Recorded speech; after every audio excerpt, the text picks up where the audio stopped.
اسے نہیں چاہیے کہ نیپرا کے ذریعے کے الیکٹرک سے جواب طلب کرے. علیم عادل شیخ اگر سیاسی پوائنٹ سکورنگ نہیں کر رہے تو وہ اپنی پارٹی کی حکومت کے سامنے کے الیکٹرک کی شکایت کر جا سکتے ہیں. گزشتہ برس ناظرین جب صوبائی وزیر سعید غنی سے کے الیکٹرک کے خلاف کارروائی کا سوال کیا گیا تھا تو انہوں نے بھی یہی کہا تھا کہ وفاقی حکومت کو کے الیکٹرک کے خلاف کارروائی کا اختیار ہے. صوبائی حکومت کے پاس کوئی ایسا میکینزم نہیں ہے کہ الیکٹرک کی نااہلی پر ہم ان کے خلاف کوئی کارروائی کر سکیں. یہ فیڈرل گورنمنٹ کر سکتی ہے. جو جانیں ضائع ہوئی ہیں صوبائی حکومت اس پر ضرور کارروائی کرے گی. پی ٹی آئی کے الیکٹرک کے خلاف کوئی کارروائی نہیں کر رہی ہے تو مجھے کوئی مزید وضاحت دینے کی ضرورت نہیں. اب معاملہ یہ ہے کہ ایک طرف کے الیکٹرک کے کھمبوں سے بجلی گلی میں کھڑے پانی میں تو جا رہی ہے لیکن گھروں سے غائب. اور آج وفاقی حکومت کی طرف سے مسئلے کے فوری حل کے لیے کے الیکٹرک کو اضافی 200 میگا واٹ دینے کا بھی اعلان کیا گیا. لیکن کیا اس سے مسئلہ فوری طور پر حل ہو سکے گا؟ کیونکہ کہا تو یہ بھی جا رہا ہے کہ ٹرانسمیشن لائنز کو بھی مستحکم کرنے کی ضرورت ہے. اب ہوگا کیا ناظرین؟ اس پر ہم بات کریں گے کے الیکٹرک کی ترجمان اور پی ٹی آئی سندھ کے رہنما خرم شیر زمان صاحب سے. دونوں کا شکریہ. میں خرم صاحب پہلے آپ سے آغاز کروں گا. سر مجھے یہ بتائیے گا، آپ کی وفاقی حکومت اور آپ کے ہی انڈر آتا ہے، مطلب نیپرا گو کے ایک اٹونومس ادارہ ہے مگر ریگولیٹ کر رہی ہے آپ کی منسٹری اس کو. سر یہ مسئلہ حل کیوں نہیں کروا پا رہے آپ کراچی والوں کا؟ نہیں دیکھیں، ظاہر ہے اس بات کے اندر کوئی دو رائے نہیں ہے کہ وفاق کے انڈر جو ہے وہ نیپرا آتی ہے اور نیپرا کی ذمہ داری ہے کہ وہ کے الیکٹرک سے یہ سوال کرے کہ کراچی کا جو ایک اتنا بڑا جو گیپ آ گیا ہے اس میں پاور کے اندر وہ کیوں آیا ہے. دیکھیں نا کہ یہ کوئی آج کی کوئی نئی بات تو نہیں ہے. یہ معاملہ تو پچھلے کافی سالوں سے چل رہا ہے. جب ان کو کے الیکٹرک کو بیچا تھا انہوں نے کمایا، سبسڈی لی، پتہ نہیں کیا کچھ نہیں کیا. لیکن آپ یقین کریں کہ آج جب ہم گئے ان سے میٹنگ کرنے کے لیے ان کے سی او کے ساتھ، تو جو ان کا انداز تھا بات کرنے کا، جو ان کا لہجہ تھا کہ جس کے لیے میں وہ الفاظ استعمال کرتا ہوں، ایک تو چوری اور اوپر سے سینہ زوری. خیر اینی ویز، پاکستان تحریک انصاف بالکل احتجاج کے اوپر ہے، احتجاج پہ بیٹھی ہوئی ہے. چاہے وہ آپ کہیں کہ وہ نیپرا کے خلاف احتجاج کہیں، چاہے وہ کے الیکٹرک کے خلاف احتجاج کہیں. لیکن دیکھیں ایون اگر ہماری حکومت وفاق کے اندر ہے تو اس کا مطلب یہ نہیں ہے کہ ہم خاموش بیٹھیں گے. ہمارے لیڈر نے ہمیں یہ سکھایا ہے کہ جہاں پر ناانصافی ہوگی ہم نے وہاں کھڑا ہونا ہے.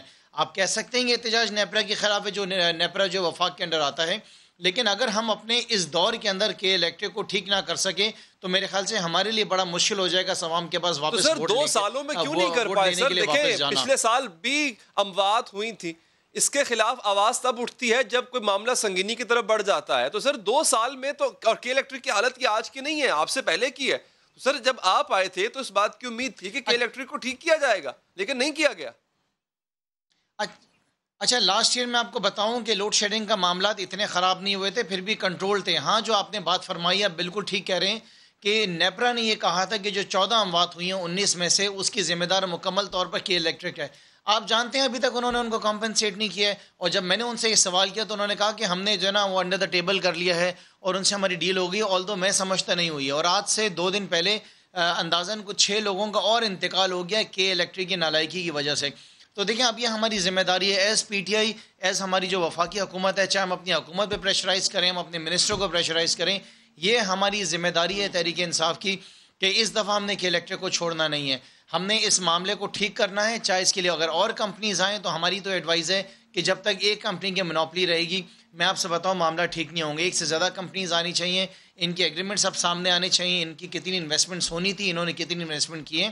لیکن سب سے بڑا ایک اور بھی بہت بڑا مسئلہ ہے کہ ان کا جو مالک ہے وہ بھی اس وقت جیل کے اندر ہے، وہ بھی بند ہے. ان کے اوپر میرے خیال سے اندازاً $2 بلین کا کیس چلا ہوا ہے جو کہ بل گیٹس نے ان کے اوپر کیس کیا ہے. تو معاملہ کافی نازک ہے.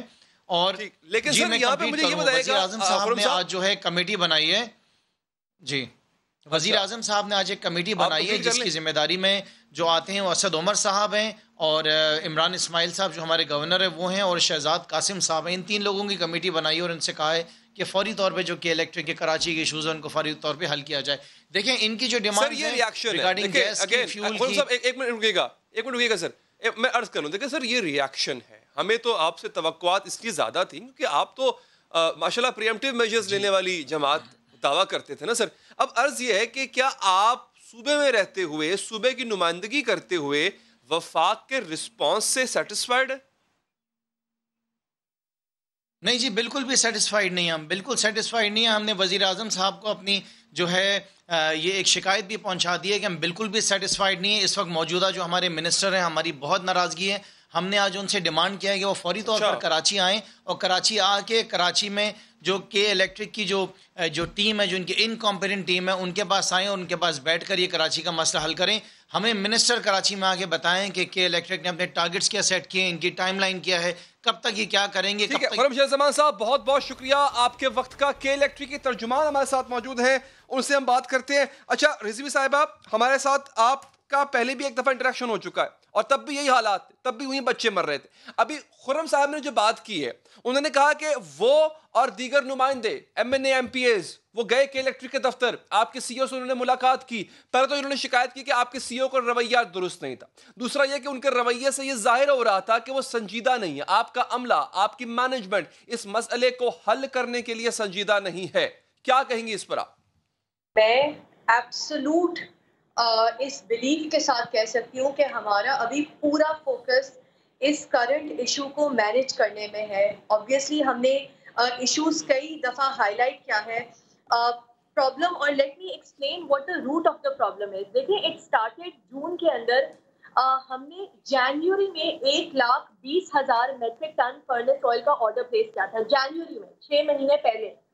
ہمیں جون میں اگینسٹ آر آرڈر 50% تک سپلائی کیا گیا ہے. جس طرح گاڑی پیٹرول کے بغیر آپریٹ نہیں کر سکتی، ہم اپنے پلانٹ فیول کے بغیر نہیں آپریٹ کر پا رہے. تو ہمیں لوڈ مینجمنٹ کرنی پڑی کیونکہ شارٹیج آف جنریشن تھی، ہم اپنے پلانٹ کو چلا نہیں سکے.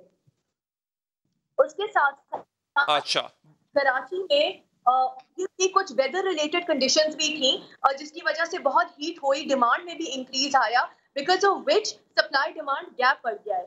تو اس سچویشن کو ہم بہت کلوزلی دیکھ رہے ہیں. ہماری پوری کوشش ہے کہ ہم اس ایشو کو جلد از جلد حل کریں. اور وفاق نے جو امپورٹ کا ایک ارجنٹ آرڈر پلیس کیا ہے فرنس آئل کا، اس سے بہت بہتری آئے گی فیول پوزیشن میں اور obviously power supply کی چلے اگر آپ ایسا کہہ رہی ہیں اور یہ جواب ہے خرم شاہ زمان صاحب کے اس دعوے کا، یا آپ نے اس کو رسپونڈ کیا. اچھا میرا ایک بڑا پرٹیننٹ سوال ہے نور افشاں صاحبہ، کہ الیکٹرک کراچی میں کتنے عرصے سے ہے؟ مطلب if you remember the year when you started operating here، تب سے لے کے اب تک کتنے سال ہو چکے ہوں گے؟ دیکھیں اگر ہم ماضی میں جاتے ہیں تو کے الیکٹرک 106-107 سال پرانی ایک کمپنی ہے.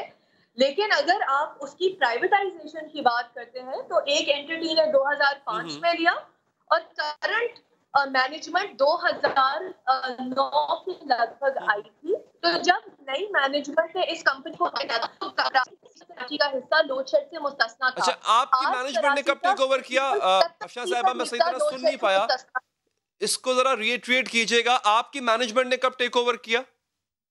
2009 میں جب ہم نے ٹیک اوور کیا تو کراچی کا 23% حصہ لوڈ شیڈ سے مستثنا تھا، اور آج کی بات کی جائے تو تقریباً 70 سے 77% کراچی کا حصہ لوڈ شیڈ سے مستثنا ہے. تو 10 اچھا یعنی تقریباً 10 سے 11 سال بنتے ہیں. تو نور افشاں صاحبہ یہ بتائیے گا کہ ان 8, 10 یا 11 سالوں میں کیا وجہ ہے کہ کے الیکٹرک آپ انڈر یور مینجمنٹ کے الیکٹرک کراچی کی عوام سے صرف شکایت ہی سمیٹتی آئی ہے، اپریسیشن کبھی نہیں سمیٹی ہے، لوگ مر جاتے ہیں. چلے میں آپ کی بات مان لیتا ہوں نوشف صاحبہ کہ آپ کے فرنس آئل کا آرڈر آپ کا کمپلیٹ نہیں آ سکا، گرڈ میں آپ کو نہیں مل سکی پوری کی پوری بجلی، لیکن یہاں پہ آپ کی بجلی اتنی وافر ہوتی ہے کہ وہ پہلے کھمبوں کی تاروں سے اس پانی سے گلی میں پھر لوگوں کے جسموں میں اتر جاتی ہے اور مائیں بچے اپنی کھو بیٹھتی ہیں. یہ کیا وجہ ہے؟ یہ تو پھر آپ کی پرفارمنس پہ سوال اٹھتا ہے. دیکھیں علی، سب سے امپورٹنٹ بات سمجھنے کی یہ ہے کہ ایک پبلک یوٹیلیٹی پبلک سرکمسٹانسز میں آپریٹ کرتی ہے. جو انوائرمنٹ اسے ملتی ہے اس کے بہت سارے امپیکٹ ہوتے ہیں اس یوٹیلیٹی کی پرفارمنس کے اوپر. اگر کراچی کی صرف بات کی جائے تو ورلڈ بینک کی رپورٹ ایگزسٹ کرتی ہے جو کہتی ہے کہ کراچی کا 50% سے زائد حصہ ان پلانڈ ہے. اس شہر میں تجاوزات ہیں. یوٹیلیٹی کا ایک رائٹ آف وے ہوتا ہے کہ آپ کسی بھی بجلی کے کھمبے سے یا پی ایم ٹی سے یا ٹرانسمیشن کی ہائی ٹینشن لائن سے ایک سرٹن ڈسٹینس رکھیں، کیونکہ یہ obviously بجلی کا انفراسٹرکچر ہے. لیکن ہمیں یہ ملتا ہے کہ ہماری ٹرانسمیشن کی لائنوں کے نیچے بستیاں آباد ہو جاتی ہیں، ہمارے کھمبے گھروں کے اندر لے لیے جاتے ہیں. دیکھیے بہت امپورٹنٹ ہے. نور افشاں صاحبہ یہ آپ کی بات ٹھیک ہے, ویسے میں آپ کی بات سے یہاں پہ اگری کرتا ہوں, لیکن مجھے آپ مجھے پاکستان کا کوئی ایک حصہ بتا دیں جہاں پہ پلانڈ کنسٹرکشن کی ہو, اور پھر کوئی ایک ایسا بتا دیں کہ جہاں پر صرف اور صرف بجلی کی تاروں کی وجہ سے اتنی اموات ہوئی ہو. مطلب جہاں پہ میپکو ہے وہاں بھی بارشیں ہوتی ہیں, جہاں لیسکو ہے اس علاقے میں بھی بارشیں ہوتی ہیں, جہاں فیسکو ہے وہاں بھی بارشیں ہوتی ہیں, جہاں آئسکو ہے وہاں بھی ہوتا ہے, لیکن صرف جہاں پہ کے الیکٹرک ہے اور انڈر یور مینجمنٹ ہے وہاں پہ اموات ہوتی ہیں. سو علی میں آپ کے ساتھ اگر تھوڑے سے کچھ اسٹیٹسٹکس شیئر کر سکوں تو یہ ریسنٹ بارشیں ہوئی ہیں منڈے کو, ٹیوزڈے کو اور وینسڈے کو. اس کے اندر مختلف میڈیا رپورٹس کے مطابق 6 سے 10 حادثات ہوئے ہیں, اموات ہوئی ہیں. ان میں سے کئی حادثات تقریباً 6 کے لگ بھگ گھر کے اندر پیش آئے ہیں, کیونکہ گھروں میں ناقص وائرنگ ہے اور کھڑا پانی تھا جو گھر کے اندر انٹر ہوا جس سے اموات پیش آئیں. تو دیکھیے یہ جو میں کیس کریٹ کر رہی ہوں نا وہ پلاننگ کا ہے. جب ایک شہر ان پلانڈ ہوگا تو اس طرح کے حادثات اکر ہوتے ہیں. تو رضوی صاحبہ بات یہ ہے کہ وہ جو 19 جانیں گئی تھی پچھلے سال جن میں بچے بھی تھے وہ تو گلی میں مرے تھے, وہ تو گھروں میں نہیں مرے تھے. میرے کہنے کا مقصد یہ ہے کہ دیکھیں ابھی تو مانسون شروع ہوگا, ابھی تو بارشیں شروع ہوں گی, اینڈ آئی پرے کہ کوئی بھی جان ضائع نہ ہو. بٹ اگر پچھلے سال کی ہسٹری ریپیٹ ہوتی ہے جس کے خدشات لگ رہے ہیں تو پھر کون ذمہ دار ہوگا؟ علی آپ نے ایک بہت ہی امپورٹنٹ سوال اٹھایا ہے اور اس کا اگر آپ مجھے چند منٹ دیں تو میں تھوڑا سا وضاحت بھی کرنا چاہتی ہوں کیونکہ یہ بہت امپورٹنٹ ہے. دیکھیں جو حادثات ہوئے تھے نا, اگر ان کی انڈر لائن ہم وجہ دیکھیں تو کیا تھی کہ الیکٹرک کے نیٹ ورک پہ اسٹریٹ لائٹ کے سوئچز لگائے گئے تھے, کہ الیکٹرک کے نیٹ ورک پہ انٹرنیٹ اور ٹی وی کیبلز کے گچھے لاد دیے گئے تھے. اس کے اوپر ہر بندہ ہر چیز ڈالے بغیر اجازت کے, بغیر پروسیس کے, بغیر سسٹم کے, تو نیٹ ورک کی سیفٹیز بائی پاس ہوتی ہے اور ہمارا سسٹم ڈیمیج ہوتا ہے. اب میں بتانا چاہوں گی ہم نے اس سال کیا کیا ہے. 10,000 اسٹریٹ لائٹ سوئچز ہم نے اس سال ہٹائی ہیں اور یہ ہماری مہم جاری رہے گی. تقریباً 2 لاکھ کنڈے ہم نے ہٹائے ہیں اور یہ مہم بھی جاری رہے گی. انٹرنیٹ اور ٹی وی کیبلز کے خلاف ہم نے آواز اٹھائی ہے اور کہا ہے کہ ان کو انڈر گراؤنڈ شفٹ ہونے کی ضرورت ہے. ہمیں بہت اس کے اپوزیشن کا سامنا کرنا پڑا ہے بٹ وی آر ڈٹرمنڈ. ہم نے ایک پبلک سیفٹی کیمپین انیشیٹ کی ہے جس کے اندر ہم لوگوں کو وارن کر رہے ہیں کہ گھر کے اندر اور گھر کے باہر بجلی کے آلات سے وہ کس طرح سے رہ سکتے ہیں. تو لیکن ہم آئسولیشن میں نہیں رہ سکتے. پورا ایکو سسٹم موجود ہونا چاہیے جو انشور کرے کہ لوگ سیف رہ سکیں, اور ایک بہت بڑی رسپانسبلٹی شہریوں کی خود بھی ہے. آپ کی بات اس حد تک جو آپ بات کر رہی ہیں ٹیکنیکلی اس سے آپ کی بات ٹھیک ہے, میں مان لیتا ہوں آپ کی بات بالکل ٹھیک ہے, لیکن the problem here is جب میں کمپیریزن کرتا ہوں with rest of Pakistan Rizvi صاحبہ تو وہاں بھی ایسا ہی ہے. میں اس وقت لاہور سے شو کر رہا ہوں, I can take you to the areas جہاں پہ exactly ایسا ہی ہے. تو وہاں پہ ایسا کیوں نہیں ہوتا؟ ایک بات. دوسری بات یہ, اب آپ کے کہنے کا مقصد یہ ہے کہ چونکہ ان پلانڈ سٹی ہے, اسٹرکچرل چینجز ہو نہیں سکتے, تو ہم کچھ نہیں کر سکتے, لوگ مرتے رہیں گے, لوڈ شیڈنگ ہوتی رہیں گی, تاریں پانی میں گرتی رہیں گی, لوگ کرنٹ سے مرتے رہیں گے. مطلب there is no solution to it. میں یہی سمجھ رہا ہوں نا. نہیں علی, میں نے آپ کو یہ بتایا ہے کہ ہم نے کیا کیا کر رہے ہیں اور ہم کیا کیا کرنا چاہتے ہیں. تو ایک تو ہم نے اپنے انفراسٹرکچر کو ریزیلینٹ بنانے کے لیے اس کے اوپر سے انکروچمنٹس ہٹائی ہیں. اس کے ساتھ ساتھ ہم نے اپنے نیٹ ورک کا ریویو بھی کیا ہے, کیونکہ آبویسلی آپ کو پتا ہے ارتھنگ اور گراؤنڈنگ کی وائرز کاپر کی, ہم نے ان کو بھی ریہیبلیٹیٹ کروایا ہے. ہم نے اپنے سسٹم کو محفوظ بنانے کی کوشش کی ہے, لیکن ہماری کوشش کے اندر ایک بہت بڑا پارٹ یہ ہے کہ ہم تمام اسٹیک ہولڈرز کو بھی انکلوڈ کرنا چاہتے ہیں. اس لیے ہم نے کانسٹیٹیوشنل پٹیشن بھی سندھ ہائی کورٹ میں دائر کی ہے جس میں ہم نے کہا ہے کہ یہ کئی اسٹیک ہولڈرز ہیں جو ریسپانسبلٹی اور اونرشپ رکھتے ہیں. رضوی صاحبہ آپ نے کہا آپ اس پہ کام کر رہی ہیں, مطلب آپ کا ادارہ کام کر رہا ہے اور مزید کام کرنا چاہتا ہے, ویری گڈ, اپریشیٹیبل. لیکن مجھے یہ بتائے گا کہ آپ کا جب نیپرا سے معاہدہ ہوا تھا تو کیا ٹائم فریم دیا تھا آپ نے کہ یہ جو کام ہے, جتنا بھی ریسٹوریشن کا کام ہے, چیزوں کو ٹھیک کرنے کا کام ہے, یہ آپ کب تک کر لیں گے, کوئی ٹائم فریم اور کتنی حد تک کر لیں گے؟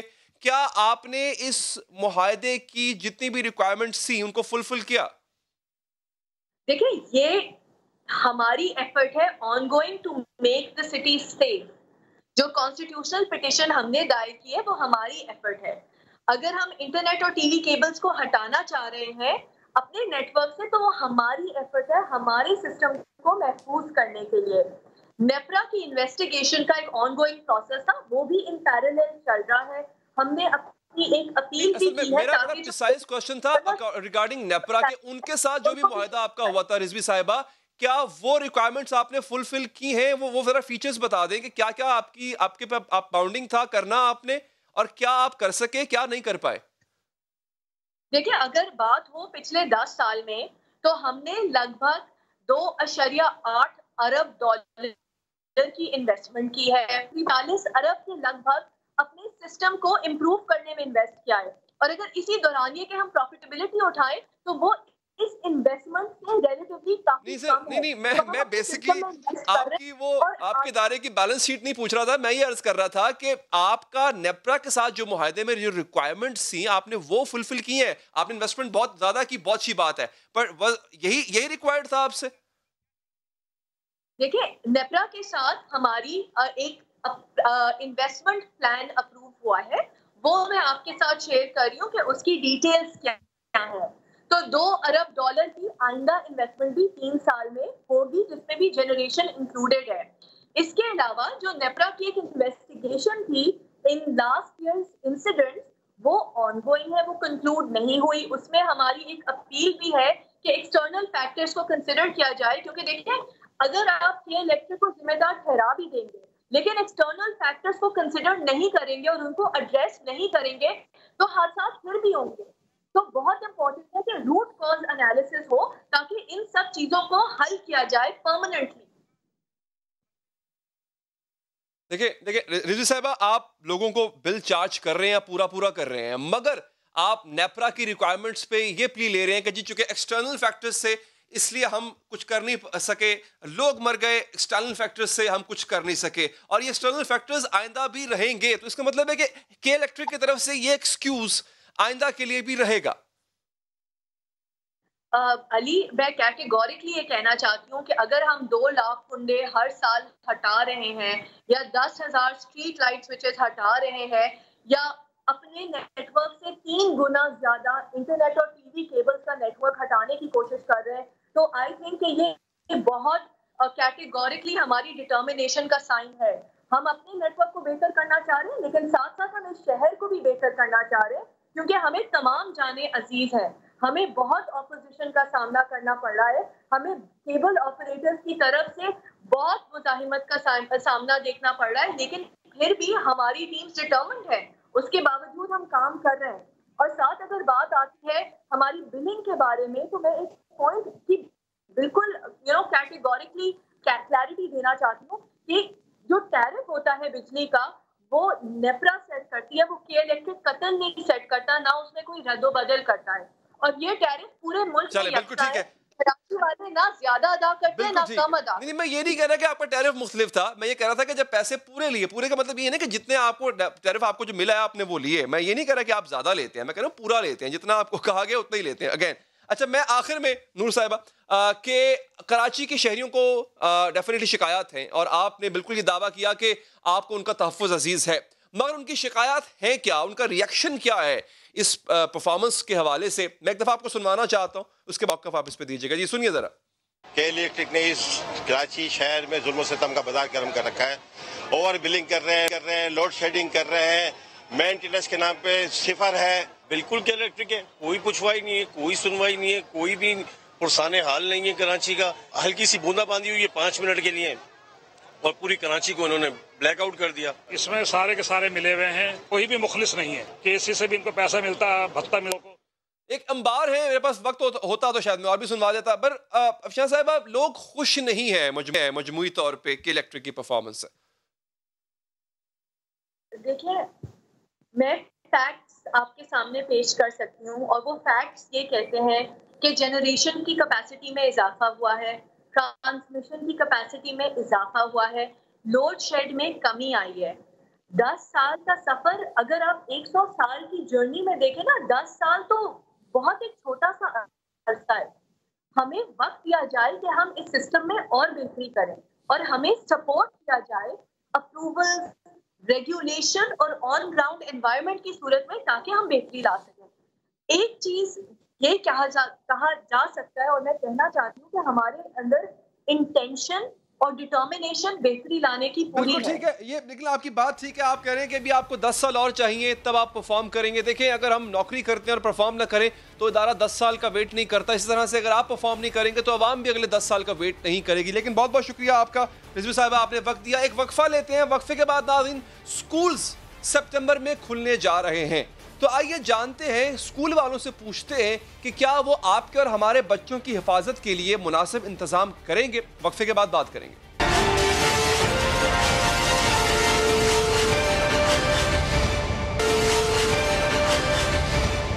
ناظرین، اسکول جانے والے بچوں، کالج اور یونیورسٹیز کے طلباء اور ان کے والدین کے لیے بہت ہی اہم خبر. ملک بھر کے تعلیمی ادارے 15 ستمبر سے کھول دیے جائیں گے. یہ فیصلہ حتمی تو ہے لیکن صورتحال دیکھتے ہوئے تبدیل بھی کیا جا سکتا ہے. اہم بات یہ ہے کہ اس فیصلے کا ہمارے بچوں پر کیا اثر پڑے گا. کیا تعلیمی اداروں میں جا کر وہ بیماری سے محفوظ رہ سکیں گے؟ حکومت اس بات کو کیسے یقینی بنائے گی؟ اسکولز انتظامیہ بچوں کی حفاظت کیسے یقینی بنائیں گے؟ اگر خدا نہ خواستہ اللہ نہ کرے بچوں کو کچھ ہوا تو ذمہ دار کون ہوگا؟ اور اگر اللہ نہ کرے بچوں کو بیماری لگی تو وہ بیماری گھروں میں ان کے والدین اور بہن بھائیوں تک بھی منتقل ہو سکتی ہے. اگر یہ صورتحال ہوئی تو پھر اس کا کیا حل ہوگا؟ سکولز دنیا کے دیگر ممالک میں بھی کھولے گئے ہیں، وہاں کیا احتیاطی تدابیر اختیار کی گئی ہیں؟ ہم ان سے کیا سیکھ سکتے ہیں؟ حکومت پاکستان نے کچھ سٹینڈرڈ آپریٹنگ پروسیجرز یعنی ضابطے بنائے ہیں. کچھ ضابطوں پر مشاورت جاری ہے. تعلیمی سرگرمیوں کے حوالے سے SOPs وفاقی وزارت تعلیم بنائے گی. تاہم صوبوں کو بھی اجازت ہوگی کہ وہ اپنے حالات کے مطابق ان SOPs میں ترمیم یا اضافہ کر سکتے ہیں. یہ جو کھلیں گے اس میں بہت ساری تجاویز آئی ہیں. ایک تجویز یہ ہے کہ جی کلاسز کی تعداد کم کر کے 2 شفٹ میں کیا جائے. ایک تجویز یہ بھی ہے کہ ایک دن ایک کلاس کے بچے اگر آتے ہیں تو ان کو ایک دن چھٹی دے کے پھر اگلے دن ان کو لایا جائے. کچھ یہ ہے کہ کلاسز جو ہیں ان کو کھلا کر دیا جائے، اور کوئی ہے کہ جی آڈ اور ایون نمبرز کے مطابق اسٹوڈنٹس کو بلایا جائے. کچھ یہ ہے کہ بڑی کلاسز کو پہلے بلایا جائے پھر چھوٹی کلاسز کو بلایا جائے. تو یہ سارے معاملات جو ہیں ہم ساتھ ساتھ ریویو کرتے رہیں گے. ناظرین، نجی اسکولز کی ایسوسی ایشن ایک عرصے سے حکومت سے اسکولز کھولنے کا مطالبہ کر رہی تھی. انہوں نے بھی احتیاطی تدابیر کے لیے کچھ ضابطے طے کر رکھے. بچوں کی تعلیم جتنی اہم ہے، بچوں کی بیماری سے حفاظت اس سے بھی زیادہ اہم ہے. اس لیے اسکولز انتظامیہ کو حفاظتی تدابیر کا بہت زیادہ خیال رکھنا ہوگا. اس بات کا خیال رکھنا ہوگا کہ طلباء اور انتظامیہ دونوں حفاظتی تدابیر پر عمل کریں. اور اگر ایسا نہ ہوا تو وفاقی وزیر تعلیم نے واضح الفاظ میں کہہ دیا کہ SOPs پر عمل نہ کرنے والا اسکول بند کر دیا جائے گا. Standard operating procedures ministry of education بنائے گی، لیکن پھر ہم صوبوں کو کہیں گے کہ آپ اپنے اپنے مقامی حالات کے مطابق جو ہے وہ SOPs بنا سکتے ہیں، اور پروونشل گورنمنٹس اس کی مانیٹرنگ کریں گی. اور اگر کہیں SOPs پہ عمل نہ ہوا تو پروونشل گورنمنٹس جو ہیں اس ادارے کو یا اس اسکول کو یا جو بھی ہے اس کو بند کر دیں گے. عالمی سطح پر دیکھا جائے تو کئی ملک ایسے ہیں جنہوں نے اسکول کھولے ہیں اور وہاں احتیاطی تدابیر پر عمل بھی کیا جا رہا ہے. تائیوان میں فروری کے مہینے سے ہی اسکول کھول دیے گئے تھے. چین کے کچھ علاقوں میں مارچ میں اسکول کھولے گئے. ناروے اور دیگر ممالک نے اپریل کے مہینے میں اسکول کھول دیے تھے. لیکن یہ اسکول کھولنے سے پہلے اور تعلیم کے دوران حفاظتی اقدامات کا بہت سخت خیال رکھا جاتا ہے. مثلا چین میں کلاسز شروع کرنے سے پہلے پورے کیمپس کو جراثیم سے پاک کیا جاتا ہے. اسکول داخلے سے پہلے بچوں کا درجہ حرارت چیک کیا جاتا ہے. کلاس میں ماسک پہنے جاتے ہیں. طلباء کم از کم 1 میٹر کا فاصلہ رکھتے ہیں. طالبان نے بچوں کے درمیان سماجی فاصلہ رکھنے کے لیے بہت ہی منفرد طریقہ اختیار کیا گیا. وہاں بچوں کی میز پر پلاسٹک کے ایک دیوار سی بنا دی گئی تاکہ جراثیم کا پھیلاؤ روکا جا سکے. بچے کھانا کھانے جائیں تو وہاں بھی اس بات کو یقینی بنایا جاتا ہے کہ وہ ایک دوسرے سے فاصلے. طالبان نے بچوں کو بچانے کے لیے دیگر طریقے تو ہیں ہی جو چین میں اختیار کیے گئے، جیسا کہ داخلے سے پہلے بچوں کو جراثیم کش اسپرے کا چھڑکاؤ، درجہ حرارت کا چیک کرنا. اسکول داخلے سے پہلے